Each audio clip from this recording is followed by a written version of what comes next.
So I saw Birds of Prey and the Fantabulous Emancipation of one Harley Quinn, and it wasn't terrible. Also, I'm not saying this movie's full title again because just typing it out is a tedious experience, so I'm just calling it Birds of Prey.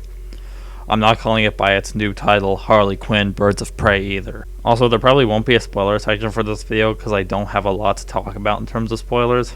So Birds of Prey is about Harley Quinn moving on from the Joker and joining Black Canary, Huntress, and Renee Montoya to save Cassandra Cain from Black Mask. This is the 8th installment in the DCEU, and the only one in the series I truly love is Shazam. And this movie isn't as good as that one, but it's better than Suicide Squad.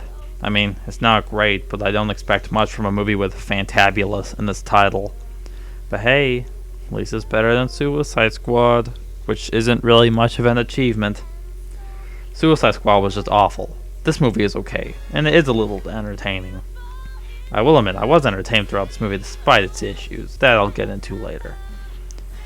I'll start with what's good about this movie. The action scenes are pretty fun, my favorite being Harley Quinn in the police station. I thought that was pretty fun. I like that it's not trying to copy Guardians of the Galaxy, unlike Suicide Squad. The movie looks like they could actually afford lighting for this movie, whereas Suicide Squad was extremely dark. But I'm gonna stop comparing this to Suicide Squad now. I do like this more lighthearted direction that they're taking the DCEU in, with movies like Aquaman and Shazam. They are more entertaining than when they tried to make these movies dark and gritty, such as Man of Steel and Batman v Superman. This is a more realistic superhero movie, as in the only character with powers is Black Canary, and that's it. No one else has powers. I liked Margot Robbie and Ewan McGregor as Harley and Roman, but I'll talk about them later. Now for what's bad. For the first hour or so, it's just so all over the place. Like, we'll be in the present, then we'll keep going to flashbacks while Harley narrates everything that we can see happening.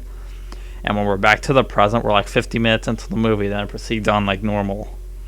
I guess you could say the movie constantly going back and forth is like Harley Quinn's mental state, but that doesn't really excuse it. And we know that Roman hates Harley, but they never tell us why Roman hates Harley so much. He just does. There's a scene where they list off several reasons for why Roman might hate Harley, but they never really say why. This is a nitpick, but the movie opens with Harley narrating a cartoon, and we see the Joker, but he looks like the comic book Joker, and not. And another nitpick is that there's a scene where Harley Quinn and Cassandra Cain are at a grocery store, and they just run out with everything, including the cart without paying. But when they get back to Harley's apartment, all the stuff is in bags. So did they go back for bags or something? I'm pretty sure I might be overthinking this. And I don't know where to put this, but there's one scene where I went to the bathroom, and it was Harley leaving a phone booth. And when I came back, Cassandra was duct taped to a toilet, and Harley was fighting Renee Montoya and kicked her out a window. So to those who didn't have to piss during Birds of Prey, can you tell me what happened? Also, this movie isn't really a Birds of Prey movie as much as it is a Harley Quinn movie. And the Birds of Prey don't really form till near the end of the movie when they have to fight Roman. I believe this is the lowest grossing movie in the DCEU, but many are praising it for its female-led cast. And apparently Roman Sionis is gay in this movie, but I didn't see it. This isn't the first time people have said that a movie character is gay and I didn't see it. People were saying that Richie was gay in It Chapter 2, but I never saw it. I mean, I only saw the movie once, so maybe it'll be more apparent on second viewing. Yeah, I'm getting off topic. Back to the lowest grossing thing. Apparently, this movie bombed that badly that they had to change the title. The movie failed so horribly that its new title is Harley Quinn Birds of Prey. Don't you think it's a little late to change that? It's like when Universal updated the effects for Cats after it was already released, and that movie still bombed. I don't think a new title is going to help things any. Now, why don't I talk about the cast? I liked Margot Robbie as Harley Quinn, and I do like her character arc of moving on from the Joker and becoming her own woman.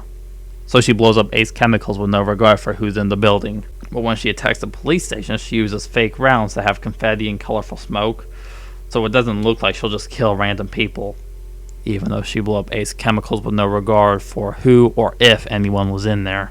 I really liked Ewan McGregor as Roman Sionis, which is apparently pronounced like that now, because everything else I've seen that's mentioned him has pronounced it as Sionis. I don't really know much about Black Mask as a character, mostly just from the Arkham games, so I don't really know what he's like in the comics. So if any of you have read comics with Black Mask, did they do a good job of adapting him? However, I do think he should have had damaged tattooed on his forehead so that we know he's damaged. Victor Zsasz, who I also know from Arkham, and in here, he's Roman's right-hand man. So I ask again, did they do a good job of adapting him for the movie? One character I know that's definitely different from the comics is Cassandra Cain. I don't really know a whole lot about Cassandra Cain other than the fact that she is one of the characters to go by Batgirl in the comics. But in here she's a child and a thief, but this doesn't really bother me. I don't know a lot about Black Canary from the comics other than she doesn't look like how she does in the movie, and I don't know if her voice power is from the comics or not. Also, Huntress wasn't in the movie as much as I was expecting her to be. I do think she should have been in it more because she was pretty cool. Rosie Perez is okay as Renee Montoya, don't have much to say. Overall, Birds of Prey is alright. It's probably the third or fourth best DCU movie. But that's not really saying much if all but two of the franchise movies go from okay to bad. But it was entertaining and I probably would watch it again. And I'm giving this one a 6 out of 10. Deadpool is still the best R-rated comedic superhero movie. So if you've seen Birds of Prey, tell me what you thought, and I'll see you with another video.